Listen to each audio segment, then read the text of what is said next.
ज्या वेळेला देशावरती ज्या वेळेला गंडांतर आलेली आहेत, आक्रमण झालेली आहेत, त्यावेळेला आपला महाराष्ट्र उभा राहिलेला आहे. शिवराय नसते तर सगळ्यांची सुमता झाली असते. हा आमच्या धर्माचा अपमान आहे. आता सहिष्णुवादी राहता येणार नाही. सहिष्णुपणा आमचा संपला, जळून तो खाक झालेला आहे. आता जर हिंदू धर्माच्या विरोधात कोण उभे राहील तर त्याला त्याचं जळून आम्ही भस्म केल्याशिवाय राहणार नाही. मला एक दिवस या देशाचा पंतप्रधान बनवा, फक्त एक दिवस. एक दिवसात पंजाब आणि काश्मीरचा प्रश्न सोडून दाखवतो. एक दिवसात शक्य आहे ते. गर्व से कहो हम,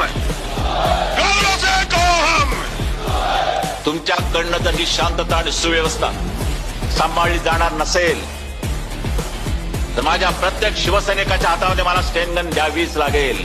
जिथून मिळेल तिथून मी घेईन, पण मात्र त्या शत्रूशी मुकाबला केल्याशिवाय स्वस्थ बसणार नाही.